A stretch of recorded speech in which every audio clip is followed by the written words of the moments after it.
Se você atende pacientes que enfrentam compulsão alimentar, obesidade ou simplesmente têm muita dificuldade de manter hábitos saudáveis, é importante você olhar para além do comportamento alimentar. A fome emocional ocorre quando existe uma ingestão de alimentos numa tentativa de aliviar ou regular alguma emoção desconfortável.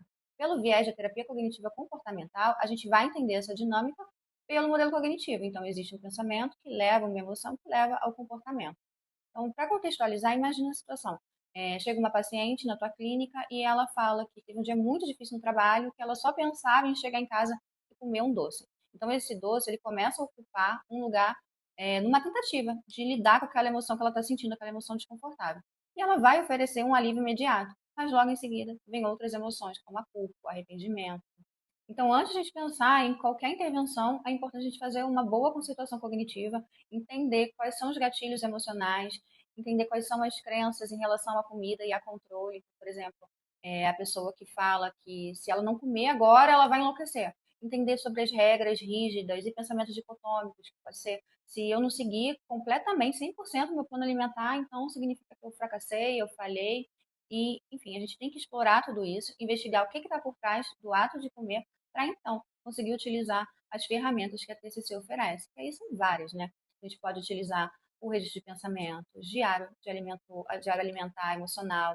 A gente pode utilizar estratégias para reestruturar esses pensamentos, entender, explorar quais são os pensamentos permissivos, sabotadores, planejar estratégias alternativas, ensinar esse paciente que existem outras formas de regular a emoção que não envolva comida, utilizar cartões de enfrentamento, cartões de lembretes, ensinar para o paciente também atenção plena, o comer consciente. Enfim, a DCC ela tem muitas ferramentas para ajudar o paciente a entender como ele consegue melhorar a relação dele com a comida e não comer as suas emoções.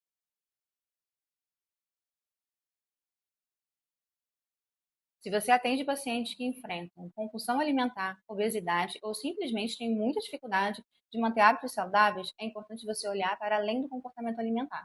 A fome emocional ocorre quando existe uma ingestão de alimentos numa tentativa de aliviar ou regular alguma emoção desconfortável.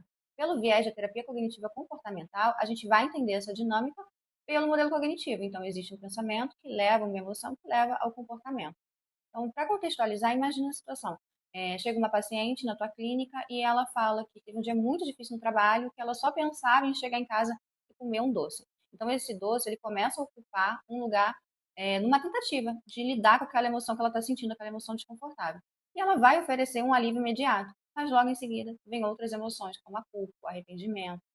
Então, antes de a gente pensar em qualquer intervenção, é importante a gente fazer uma boa conceituação cognitiva, entender quais são os gatilhos emocionais, entender quais são as crenças em relação à comida e a controle. Por exemplo, a pessoa que fala que se ela não comer agora, ela vai enlouquecer. Entender sobre as regras rígidas e pensamentos dicotômicos, que pode ser, se eu não seguir completamente, 100% meu plano alimentar, então significa que eu fracassei, eu falhei.